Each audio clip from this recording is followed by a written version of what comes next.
Shalom. Wajah-wajah yang luar biasa ya. Saya melihat wajah-wajah yang bersuka cita hadir di siang hari ini, sore hari ini, karena saya percaya Tuhan Yesus ada dalam setiap kehidupan kita. Amin. Baik. Mari tenang seketika. Siapkan hati dan pikiran kita arahkan hanya bagi Tuhan di sore hari ini. Dan kita mau menghampiri hadirat Tuhan. Mari boleh tenang seketika Bapak Ibu. Mohon di silent HP-nya ya. Mohon di silent HP-nya. Jadi bukan cuma HP yang di silent, tapi mohon kita pun harus di silent ya, untuk menghadap hadirat Tuhan. Ya, mari kita kasih yang terbaik bagi Dia. Dan untuk mengawali ibadah kita di sore hari ini, saya mengundang Ibu Feli untuk membuka kita dalam doa. Saya persilakan.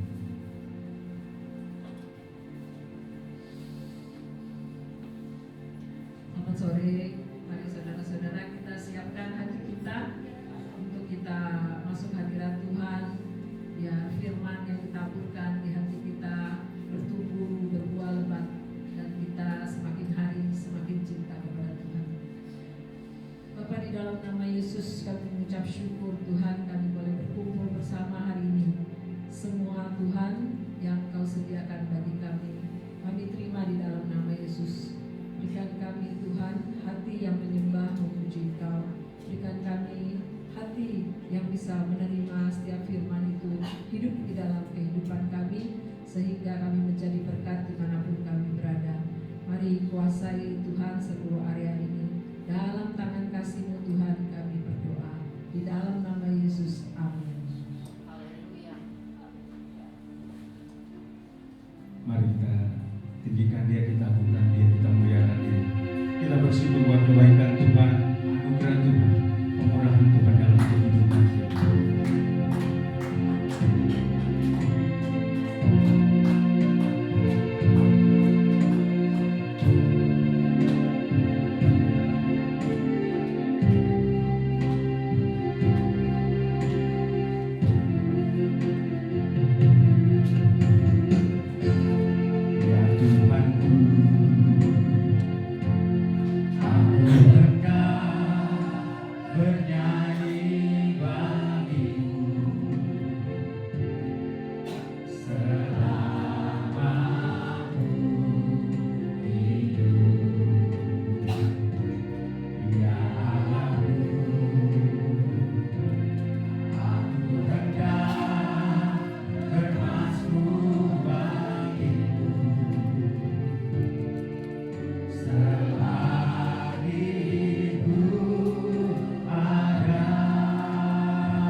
manis kau dengar Tuhan, dan hatiku bersuka padamu. Sekali lagi Bapak Ibu kita naikkan pujian ini. Ya Tuhan,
baik dalam kehidupan kita. Kasih high five kanan kiri kita dengan senyum yang terbaik. Yo, ku berbahagia yakin teguh.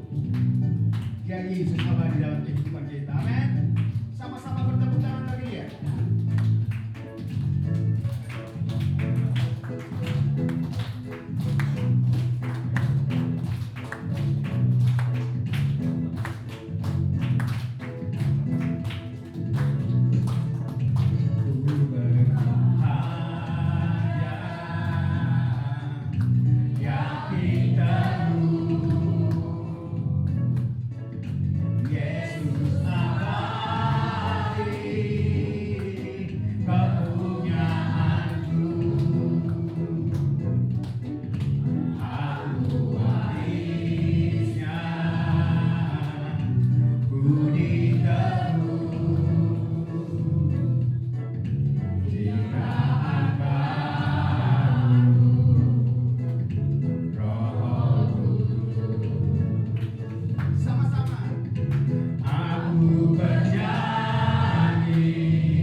dan kita akan mendengarkan kesaksian pujian dari paduan suara dari oma-oma yang cantik di tempat ini. Saya persilakan.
Baik.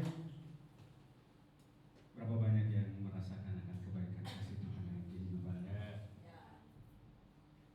Sekali lagi mari kasih yang terbaik buat Tuhan lewat pujian, penyembahan, pengagungan kita bagi Dia. Amin. Karena sejauh timur dari barat, begitu besar kasih Tuhan bagi setiap.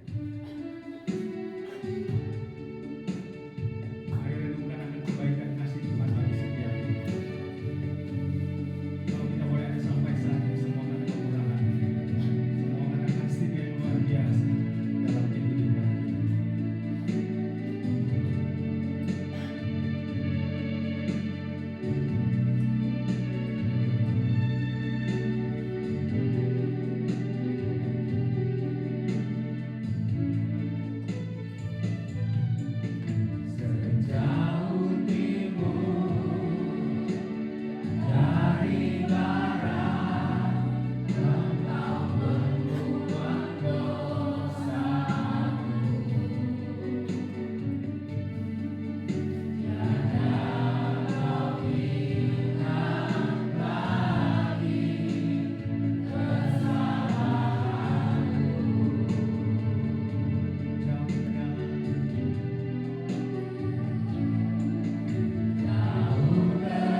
Surgawi, terima kasih.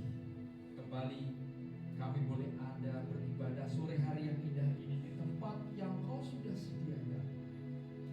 Sebentar melalui kesaksian seorang yang luar biasa, karena Tuhan pakai Nick Fujifilm. Di dalam keterbatasan tetap berkarya. Apapun keadaan kita, apapun kondisi fisik kita mungkin tidak sempurna, kepintaran kita tidak sebanding dengan yang lain. Namun di balik kelemahan, di balik kekurangan, di balik keterbatasan kita, baik itu usia, baik itu sakit penyakit, baik itu berbagai macam hambatan dan halangan, tetap berkarya bersama dengan Tuhan. Tidak ada yang mustahil. Terima kasih Tuhan. Thank you Lord for everything. Biarlah sebentar lewat kesaksian Nick Fujifilm, kita juga boleh belajar bagaimana Tuhan mengubah yang tidak mungkin menjadi mungkin. Apapun keterbatasan kita di dalam financial, di dalam studi, pekerjaan, usaha, seakan-akan sudah tidak ada ruang gerak. Disitulah Tuhan mulai bergerak, saudara. Di saat kita sudah tidak ada jalan keluar, Dialah satu-satunya jalan, way out di dalam setiap keterbatasan, kekurangan dan kelemahan. Thank you Lord. Mari saudara-saudara bersyukur, serahkan semua apapun yang sedang kita hadapi, baik itu pencobaan maupun ujian, tidak akan melebihi kekuatan kita masing-masing. Karena Tuhan sudah mengatur, mengukur dengan porsi bagian masing-masing sempurna adanya. Tidak akan lebih dan kurang. Mari kita ubah mindset kita. Tuhan atur segala langkah kita. Tuhan atur segala rencananya yang terbaik di dalam setiap kehidupan kita. Tuhan tidak pernah melepaskan dan meninggalkan. Dia pegang kendali di atas setiap kehidupan umat yang percaya. Terima kasih Tuhan. Kami serahkan, bicaralah melalui hamba-Mu yang lemah, yang terbatas. Biarlah ada rema-rema baru sore hari ini yang akan Kau nyatakan. Ada hal baru, ada pengertian baru, ada pencerahan bagi pola pikir kita yang lama ataupun yang salah. Tuhan yang meluruskan sehingga tidak ada penyimpangan-penyimpangan lagi. Terima kasih Tuhan. Bersabdalah. Kami serahkan dari awal sampai akhir ibadah ini milik-Mu. Engkau Allah yang beracara di dalam nama-Mu Tuhan. Haleluya. Puji Tuhan. Amin. Baik, shalom. Silakan duduk. Pak Rudi juga ada yang baru, Andrew ya, selamat datang, dan beberapa teman-teman mungkin yang baru ya. Terima ada Bram, ya. Anak Ibu Hilda juga ya. Pak Udin mana ini? Terus Ibu siapa yang baru ini? Tahu. Iya, Bu Nita. Terima kasih jauh-jauh dari Bepok. Bu Biliana belum fit katanya. Tadi saya udah kasih nomornya Ibu Nita. Bu Nita ini dari Papua ya. Udah 5 tahun di situ ya. Dan dia seorang pendoa ya. Bisa nanti worship night kita supaya lebih hidup lagi ya. Baik, kita akan tayangkan. Semua mungkin sudah pernah menyaksikan kesaksian dari seorang yang bernama Nick Fujifilm, yang terlahir tidak ada kaki dan tangannya. Jadi saudara, kita bandingkan, kita lahir normal, betul kan? Kita utuh gitu loh, mata normal, telinga normal, kaki tangan kita normal.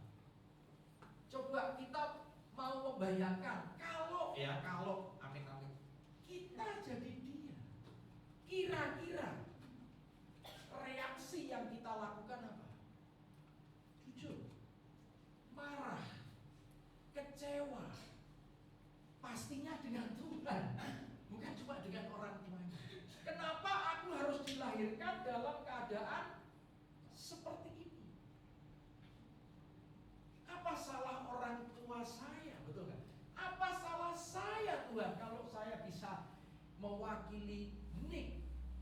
kita flashback pada saat dia mungkin usia 2 tahun, 3 tahun. Saya baca bukunya, biografinya. Air mata kan. Yang ditulis di video ini umur sekian, dari kecil sudah mau mencoba bunuh diri. Percobaan bunuh diri bukan sekali. Hatta Halimas juga pernah ada di sini, ya, yang dia juga cacat, gak bisa berkata-kata normal. Itu pun sudah berapa kali dia mau melakukan suicide atau bunuh diri. Salah? Tidak.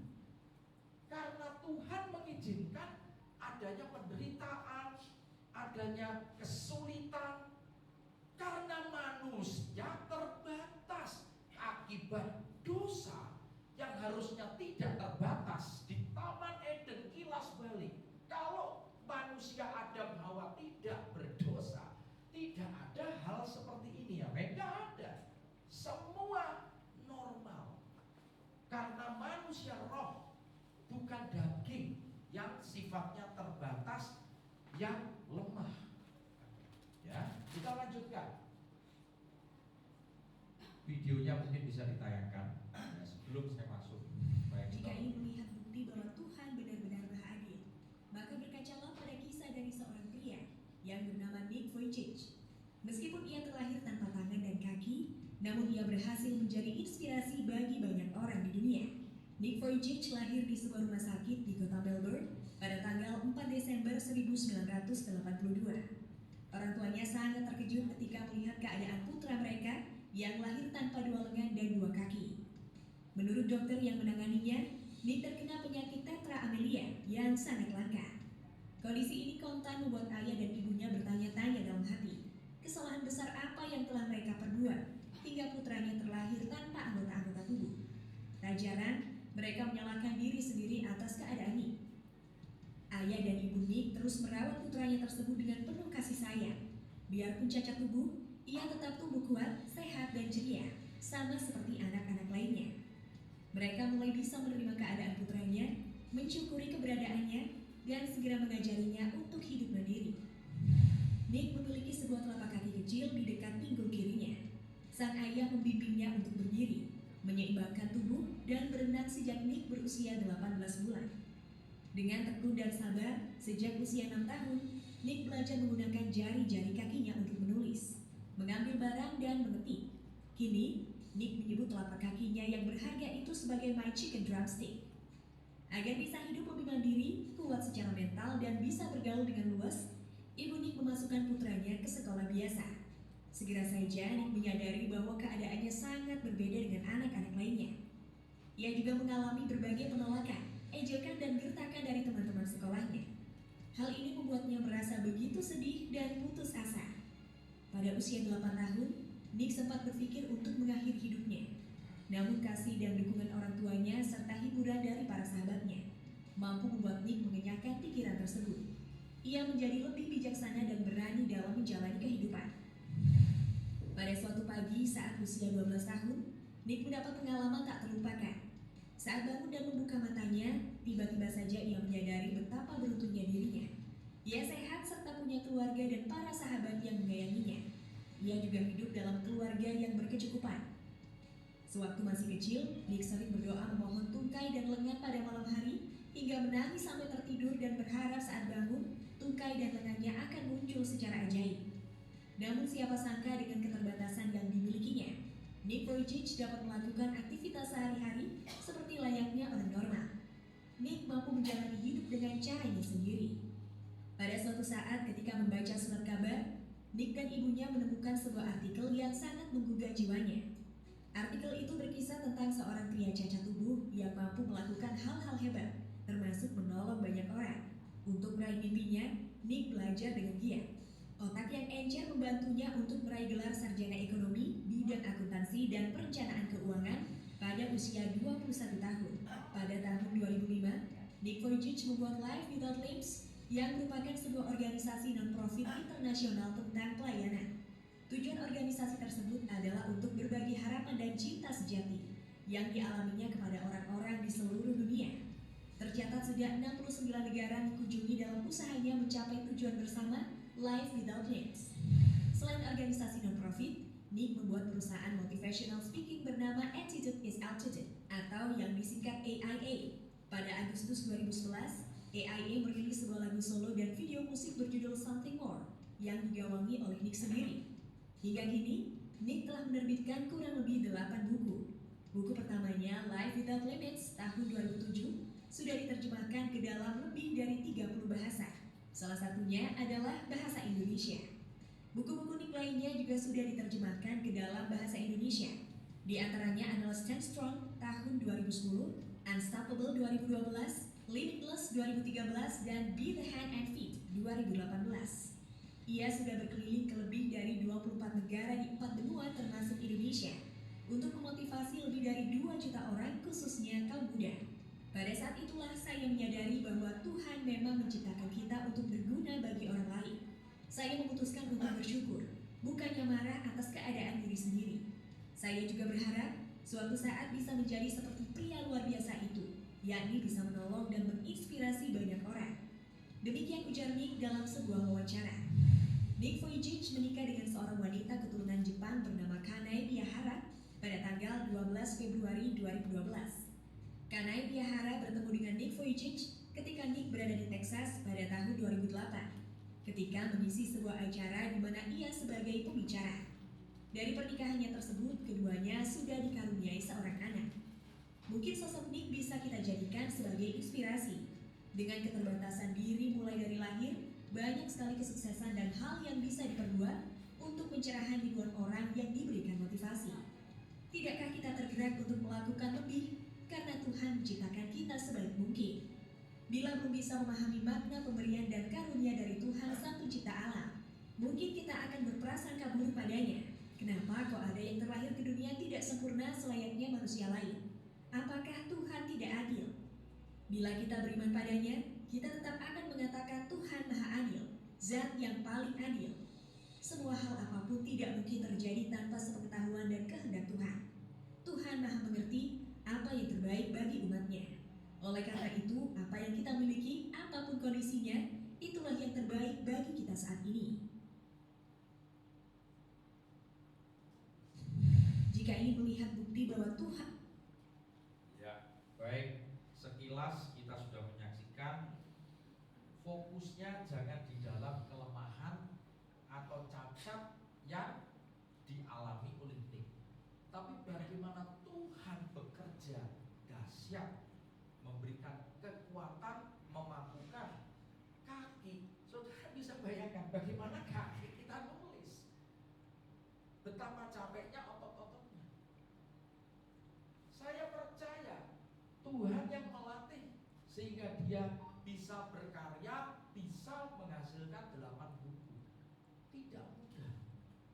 Itulah semua yang karya diciptakan, dibuat oleh Nick Vujicic, dia mengakui semua oleh karena Tuhan. Jadi apa pelajaran yang bisa kita ambil? Dalam segala penderitaan, dalam segala kesulitan, dalam segala sakit penyakit, apapun yang kita alami, selama kita sungguh-sungguh mengandalkan fokus kepada Tuhan, ini butuh proses. Karena biasanya hambatan-hambatan itu kita dipengaruhi, kita ditambahkan kesibukan-kesibukan, kita berusaha mencari pelarian. Ini yang harus kita stop. Bukan lari dari keadaan kita, bukan lari dari kelemahan keterbatasan kita, tapi we have to stand strong, berdiri kuat, tegak bersama dengan Tuhan, saudara. Kalau Nick sendirian, impossible, gak mungkin. Dia butuh ini dan dia bisa naik mobil sendiri, dia bisa mandi, dia bisa istilahnya tanpa bantuan manusia. Saudara kalau baca semua dia beli dari hasil seminarnya yang laris manis, dia menerima royalti dari bukunya, dia punya rumah mewah, dia kolam renang, semua menggunakan sistem komputer di mana semua dia kendalikan dengan menggunakan tangan yang hanya secuil dan kaki. Masa kita kalah, Bapak Ibu? Ya, termasuk usia udah lanjut, Saya mau happy aja, saya nggak mau bangkit. Karena apa? Apa yang legacy kita akan tinggalkan nanti. Ini yang penting. Ya, baik. Kita akan masuk dengan tema di dalam keterbatasan tetap berkarya. Nah, terambil dari 2 Korintus 12 ayat 9 sampai 10. Kita baca di sini. Tetapi jawab Tuhan kepadaku, cukuplah kasih karuniaku bagimu, sebab justru di dalam kelemahanlah kuasaku menjadi apa? Sempurna. Maka kita ingat Rasul Paulus bermegah di dalam kesengsaraan. Orang gila, orang susah kok malah bisa happy bersuka cita. Di penjara bersuka cita, ini gak normal. Karena bukan dia yang mengerjakan, tetapi Tuhan yang mengerjakan di dalam hidup seorang Rasul Paulus untuk memberikan contoh. Tuhan itu bisa mengubah orang yang tadinya membenci, memenjarakan, sekarang dibalik 180 derajat menjadi pengikut yang setia, dan dia rela dipenjara. Apa yang membuat Paulus, apa yang membuat Nick Vujicic tidak pernah menyerah, never give up? Saudara tahu? Karena cukuplah kasih karuniaku bagimu. Apa yang dialami Hatta Halimas? Saya berapa kali ngobrol dengan dia. Dia bilang, saya sudah mau bunuh diri. Saya berantem terus karena saya dihina, dibully. Nah, kalau yang Hatta aja yang bisa jalan, bisa membalas, apakah Nick Vujicic ketika dimaki, diolok-olok bisa balas? No. Gimana mau membalas? Jadi kalau kita ukur apa yang dialami Hatta Halimas atau penyandang-penyandang tunadaksa, tunanetra, tunarungu, tunawicara, ya, ini lebih dari itu perlakuan. Nah, kenapa Tuhan izinkan? Seakan-akan Tuhan itu nggak punya belas kasihan dong. Karena Tuhan masih memproses. Tuhan mau memakai dia. Jadi mau mengalami kecelakaan apapun, pasti dalam keadaan selamat. Tidak mungkin mengalami kematian. Tuhan memberi kekuatan. Ya, itu. Jadi jelas di sini. Sebab itu terlebih suka aku bermegah atas kelemahanku, supaya kuasa Kristus turun menaungi aku. Rahasianya, the secret why Nick Hatta Immanuel mungkin strong, dia mengambil keputusan memiliki iman yang benar. Iman benar itu begini, saudara, seperti yang dialami Sadrak, Mesak, Abednego. Tahu? Meskipun, walaupun Tuhan tidak menolong, aku tetap setia. Apa yang dialami Pastor Immanuel? Dia bilang, Pak Kurniawan, saya ubah doanya. Demikian juga Hatta. Doa mereka awal-awal apa? Tuhan, sembuhkan aku akan setia melayanimu. Tuhan, beri kesempatan. Bukankah Nick Vujicic juga berdoa demikian? Dia tidur, Tuhan tumbuhkan tanganku, kakiku. Betul gak? Tiap malam dia bangun pagi kok tetap Tuhan tumbuhkan. Apakah Tuhan menumbuhkan? Enggak. Loh, kenapa? Padahal dia punya potensi talenta. Ada rencana Tuhan yang jauh lebih baik kepada si Nick Vujicic, kepada kita semua yang saat ini mengalami kelemahan, kekurangan, keterbatasan. Bangkit, bangun, melanjutkan dan menyelesaikan. Kita ada pertandingan iman. Maka jangan takut, supporternya Tuhan banyak saksi di atas awan. Pak, saya pasti kalah, Pak. Latihan lawan-lawan saya itu ada gymnya, bawa pelatih, trainer, ya, personal trainer. Saya kan cuma latihan yang ada di bukit, saya bisa jalan-jalan. Saya serba minim fasilitas. Namun ketika engkau mengandalkan Tuhan, yang minim, yang terbatas, Tuhan buat tidak terbatas. Ini kuncinya. Apapun apapun keadaan kita, apapun persoalan kita, kalau kita sungguh-sungguh serahkan dan percaya sepenuh hati kita, Tuhan yang mengerjakan. Ada kuasa dikatakan di sini, ya, yang bekerja, ya, menaungi aku. Karena itu aku senang dan rela di dalam kelemahan. Ini yang gak masuk di pikiran kita. Senang dan rela ada di dalam kelemahan, dalam siksaan, di dalam kesukaran, di dalam penganiayaan dan kesesakan oleh karena Kristus. Nah, jadi kalau kita menderita karena kita berbuat jahat, itu tidak masuk golongan ini, saudara. Jangan kutip sembarangan. Kalau kita korupsi, kita melakukan kesalahan, menyakiti atau kita memfitnah, itu tidak masuk kriteria. Terus masuk penjara, terus mengalami hukuman.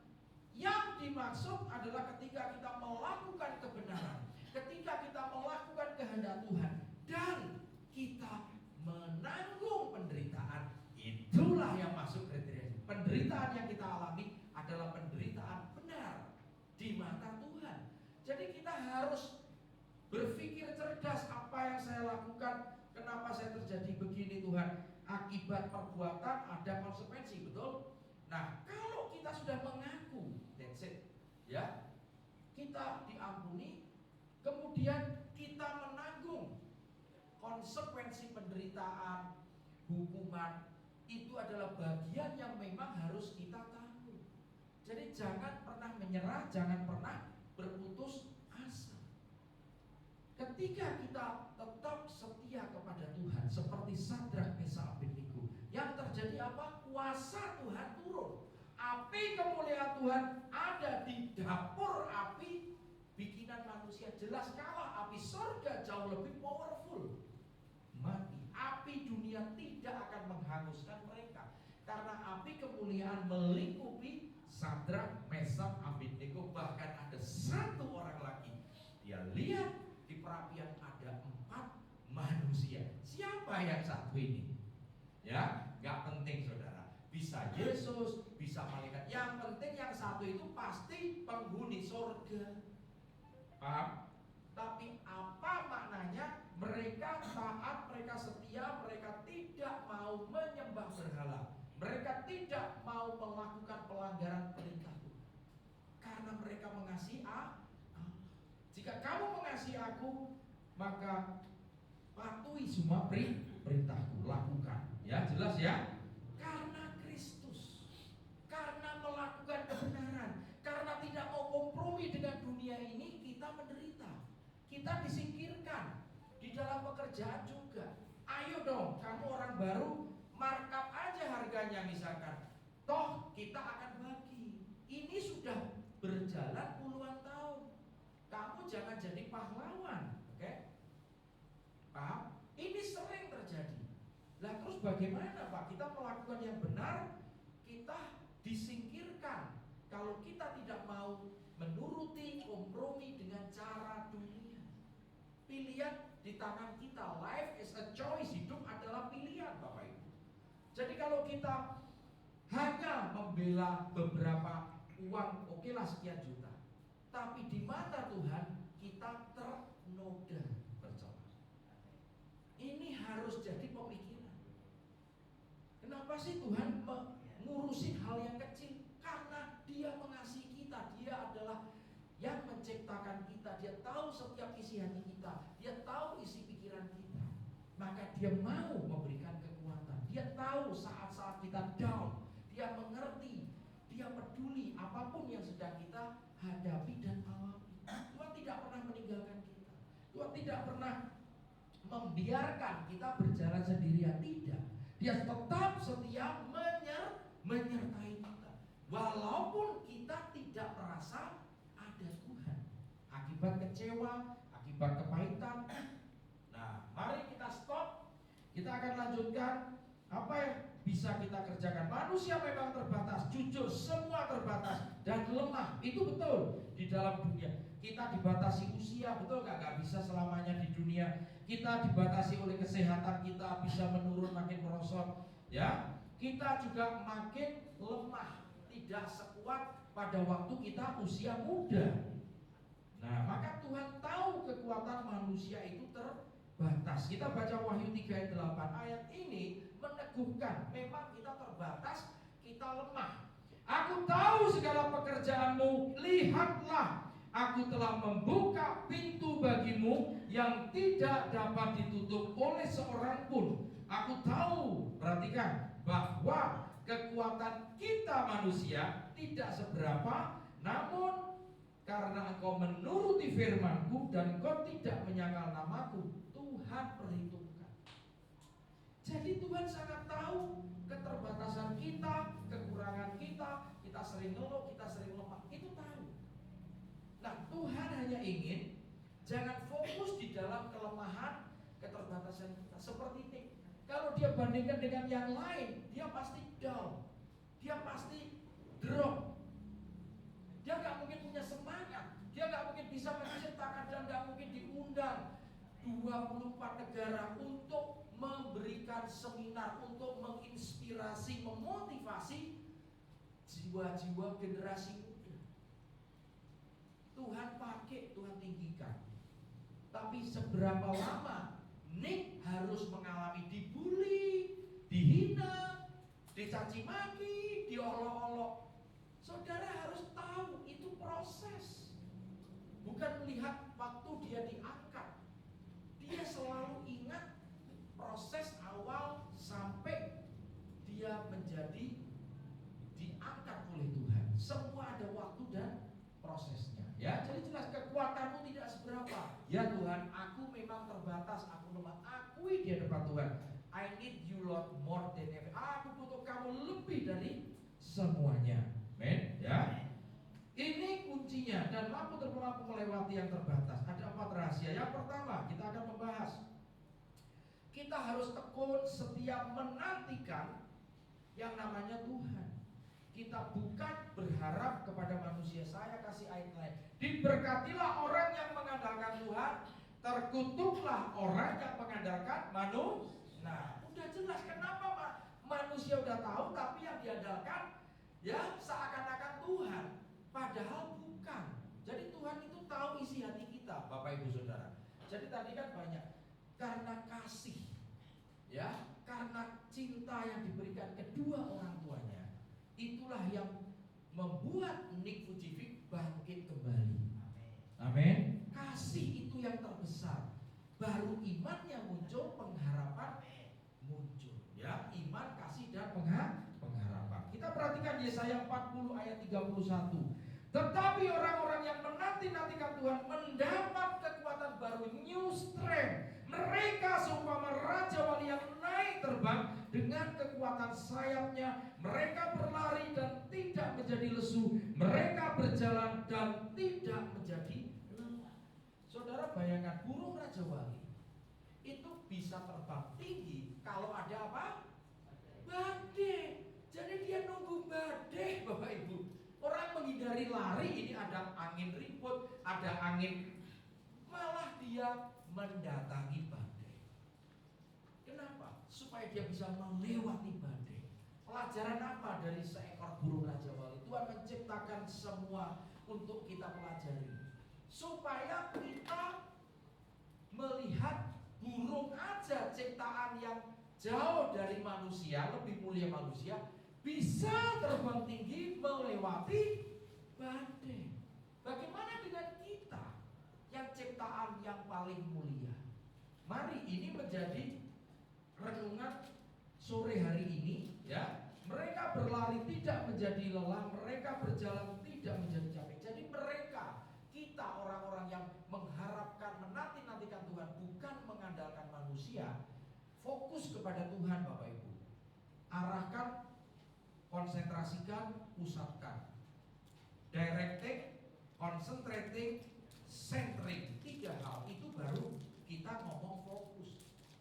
Maka seringkali kenapa dokter bilang anakmu kurang konsentrasi, dikasih minum cerebrofit. Ini obat untuk supaya anak itu bisa lebih fokus, supaya konsentrasinya lebih baik. Betul nggak? Nih Bu, ya. Itu vitamin-vitamin ke dokter. Kenapa? Nggak bisa nilainya baik, susah menghafal, susah mengerti. Karena kurang fokus, karena konsentrasinya kurang. Nah, demikian juga kita belajar. Selama ini ketika kita membaca firman, ketika kita merenungkan, meresapi, menghayati, dan melakukan, itu dengan full heart atau masih setengah hati. Nah, kita belajar terus menumbuhkan iman, kita belajar terus untuk semakin dekat dengan Tuhan, ya. Jadi poin pertama, apapun keadaan kita, tekun dan setia menantikan Tuhan. Datang kepada Dia, itu yang utama, bukan kepada manusia. Jadi pertolongan itu tidak terjadi atau belum diwujudkan karena kita datangnya ke manusia lebih dulu. Saya kasih contoh, ini simpel, ini sehari-hari. Ketika kita dalam keadaan panik, anak kita muntah-muntah, step lah, ya, guling-guling, busanya keluar. Waduh, gini. Pertama yang ada di pikiran saudara apa? Pergi ke rumah sakit UGD, salah? Enggak. Tapi saya mau koreksi. Ketika dalam keadaan chaos, kebingungan, dalam keadaan mungkin kebakaran, yang harus kita lakukan adalah datang kepada Tuhan. Mana bisa Pak tempat kebakar semua? Mana bisa lihat anak gitu gak tega? Nah ini fokusnya bukan di anaknya, fokusnya bukan kebakarannya. Kita fokus tenangkan diri, doa, kuasai dirimu supaya tenang, baru berdoa. Coba praktek, nanti lihat hasilnya. Tapi kalau kita belum intervensi, udah cari dokter yang hebat, panggil ambulan berangkat. Saudara sudah mengintervensi Tuhan. Tuhan tidak akan bekerja. Tuhan nunggu. Oke, kamu sudah ambil pilihanmu kan? Kamu panggil dokter, kamu ke UGD. Tuhan diem. Sampai nanti pada saat sudah menyerah, dokter angkat tangan. Ini perlu dibawa ke tempat rumah sakit yang lebih besar, yang lebih fasilitasnya jauh mahal. Saudara baru berpikir, itulah cara Tuhan memberi tanda. Perhatikan ya, selama saudara kuat, duitnya habis berapapun, sampai terkuras, tidak sembuh, barulah saudara sadar. Selama ini saya lebih mengandalkan dokter manusia, bukan dokter segala dokter. Nah, itulah yang namanya titik balik. Ketika kita sadar, ingat, kita berbalik, disitulah awal Tuhan mulai bekerja. Bukan Tuhan tidak bekerja, Dia menyertai kita. Kita sering panik, ya betul nggak opa-opa? Cucunya begini, anaknya ngalami macam-macam. Panik itu sesuatu yang memang paling cepat muncul di manusia, di dalam daging. Otomatis panik, bingung. Nah, bagaimana? Maka kita terus belajar membangun, ya, keintiman, membangun bersekutu supaya rasa panik, rasa cemas, rasa khawatir itu tidak muncul kecepatan. Apa ya saya ngomong? Enggak muncul yang itulah. Tetapi kita lebih tenang, kita merasakan hadirat Tuhan sehingga kita mengalami ketenangan. Baru kita berdoa. Nanti Tuhan akan memberi tanda atau petunjuk. Ke rumah sakit mana anak ini harus dibawa? Pikiran kita ya rumah sakit yang terbaik. Padahal kehendak dan rencana Tuhan gak perlu kamu bawa ke rumah sakit yang terbaik, menghabiskan biaya besar. Tuhan bisa sembuhkan melalui rumah sakit biasa, melewat dokter biasa. Saudara pernah pikir gak? Enggak Pak, yang penting ini anak saya kasih yang terbaik. Setuju. Jadi kita peka mendengar suara Tuhan, ya. Itu yang pertama, tekun dan setia menantikan Tuhan. Yang kedua, tekun, berdoa dan bersekutu di pagi hari. Markus 1 ayat 35 ini ayat sering. Pagi-pagi benar waktu hari masih gelap, ia bangun dan pergi keluar, ia pergi ke tempat yang sunyi dan berdoa. Kebiasaan-kebiasaan yang sudah dikerjakan Yesus menjadi teladan bagi kita semua. Bangun pagi. Supaya apa? Ketika kita berdoa belum ada gangguan telepon masalah kantor, telepon masalah pelayanan, kosong semua, jam-jam 3, jam 4 orang masih tidur.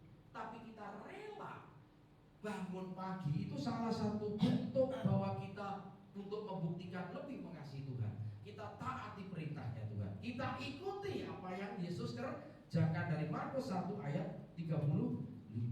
Yang kedua, apa yang kita dapatkan selain kita bersekutu, kita mendapat kekuatan. Ratapan 3 ayat 22 dan 23. Tak berkesudahan kasih setia Tuhan, tak habis-habisnya rahmatnya, selalu baru tiap pagi, besar kesetiaanmu. Amin Bapak Ibu.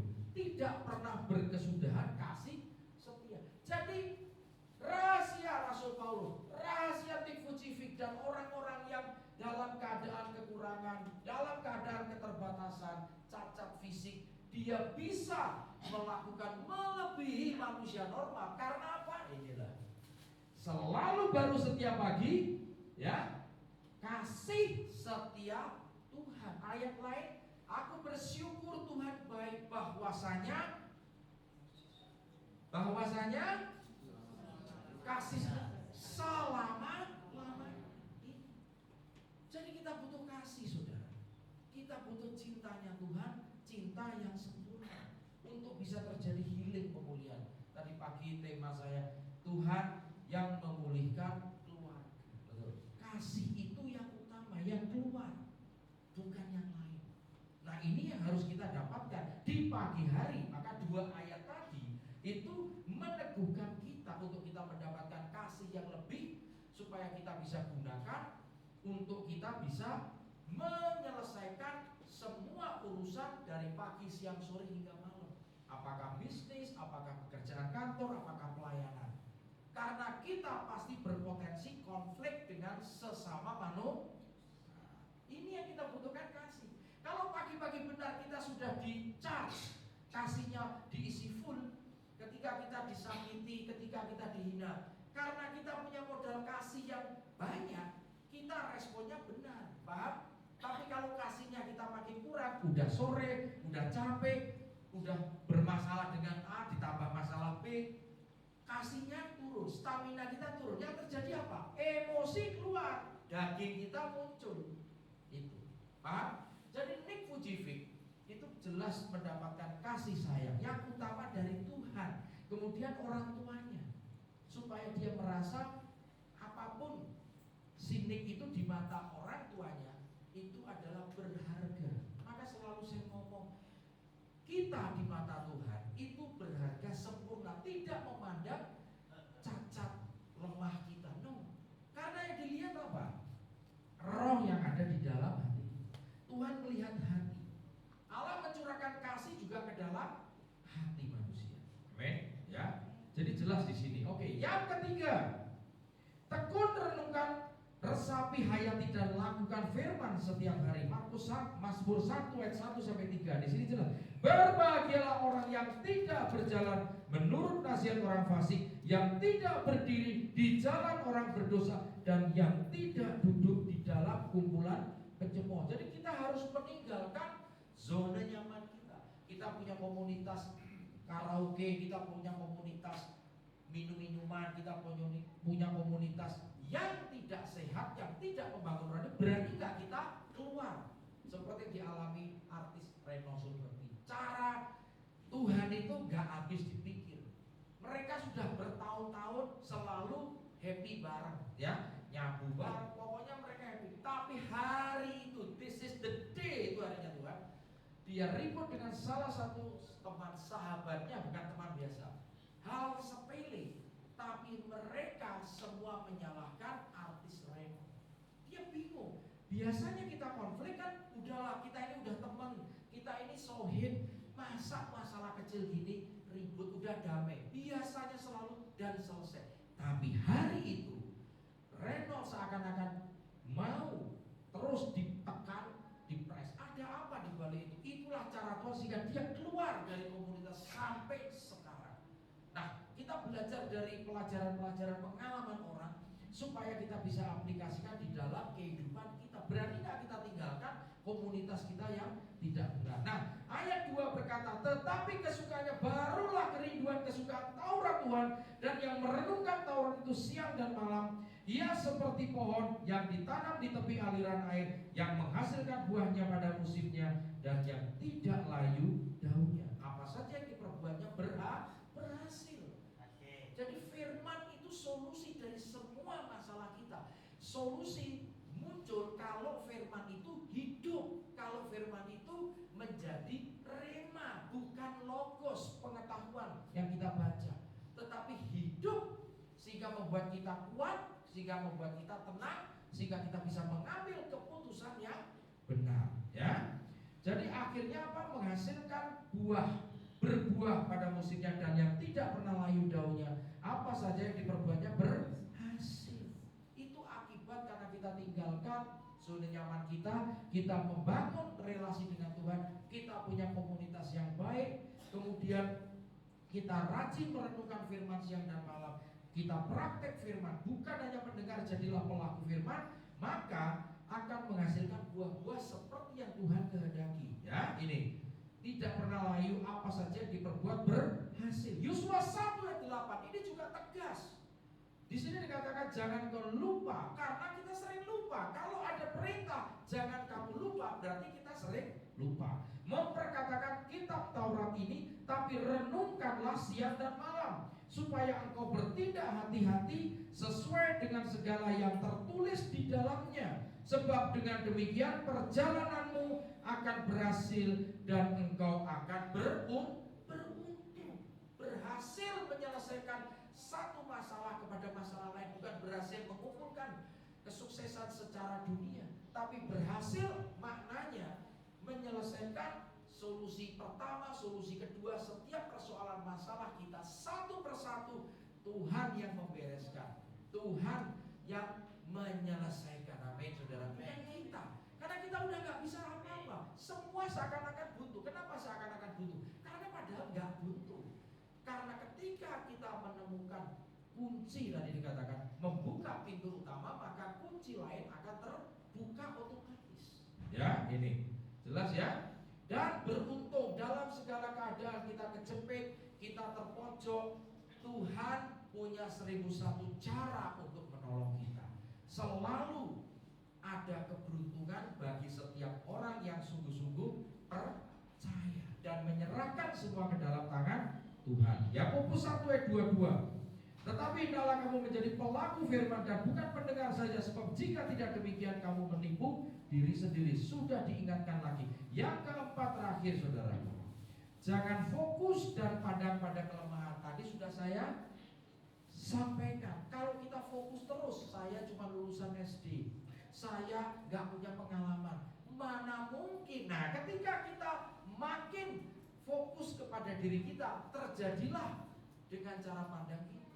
Tapi ketika kita memandang Tuhanku lebih besar dari kelemahanku, betul gak? Tuhanku lebih besar dari keterbatasanku, maka yang terjadi, Tuhanlah yang mengerjakan sehingga kita dapat tampil, dapat buka kerjaan baru, usaha baru, semua oleh karena campur tangan Tuhan. Ya, Efesus 3 ayat 20, ini ayatnya.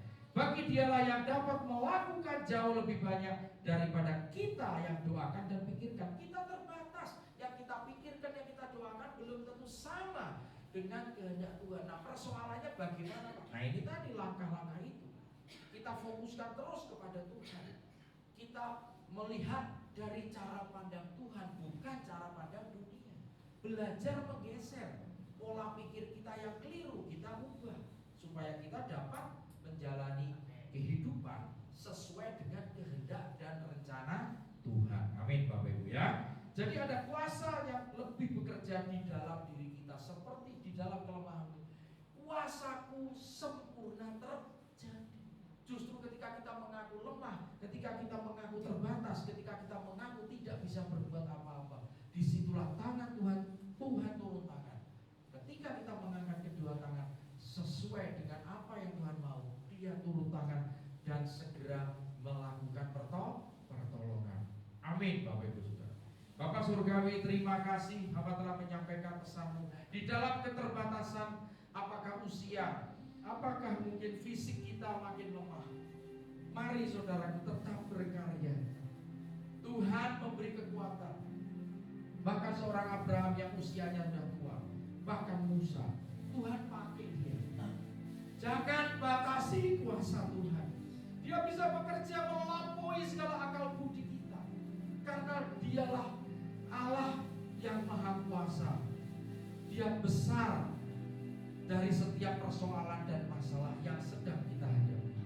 Bapak Surgawi, Engkau tahu semua punya persoalan.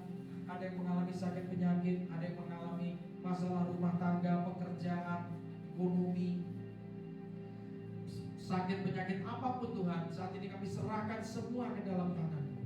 Biarlah kami mau menundukkan diri, kami mau merendahkan diri. Kami banyak salah Tuhan. Kami seringkali protes, kami seringkali merasa benar.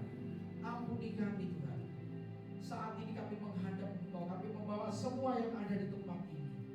Untuk kami mau dikoreksi, untuk kami mau mengoreksi diri, mengintrospeksi diri, supaya langkah demi langkah ke depan lebih baik lagi Tuhan. Kami serahkan semua yang ada di tempat ini ke dalam tangan-Mu. Urapi kami dengan minyak baru, anggur yang baru. Bicaralah, sampaikan isi hati-Mu. Biarlah semua jelas apa yang Kau sudah nyatakan adalah kebenaran. Biarlah kebenaran itu sudah memerdekakan kami semua. Kami tidak hidup dalam kegelapan. Kami terang sudah datang. Kami adalah anak-anak terang. Terima kasih Tuhan. Di dalam kelemahan keterbatasan, kuasa-Mu menyempurnakan, kasih-Mu menguatkan, damai sejahtera sukacita-Mu melingkupi kami. Terima kasih Tuhan atas sore hari yang indah ini. Hamba-Mu telah menyampaikan apa yang Kau kehendaki. Terima kasih Tuhan Yesus. Thank you Lord, thank you Lord. Kita nyanyikan satu lagi. Kuasa-Mu terlebih besar, Tuhanku terlebih besar.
Tiba saatnya kami mengakhiri ibadah sore hari yang indah ini. Engkau ada di tengah-tengah kami, melawat pribadi demi pribadi yang membuka hati dan pikiran yang fokus hanya kepada Engkau, supaya mendapatkan kedamaian, sukacita, melimpah dan kasih-Mu menyempurnakan semua kekurangan, kelemahan, keterbatasan kita. Terima kasih ya Aba ya Bapa. Tingkap-tingkap langit surga terbuka. Diberkatilah kesehatanmu, diberkatilah rumah tanggamu, diberkatilah pekerjaanmu, diberkatilah usahamu, diberkatilah pelayananmu, diberkatilah studimu, dan diberkatilah seluruh aspek kehidupanmu. Dan biarlah sinar terang kemuliaan Allah Bapa dan cahaya wajah Yesus Kristus selalu menyinari kami semua sampai dengan Maranatha. Haleluya, puji Tuhan. Amin.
Yeah.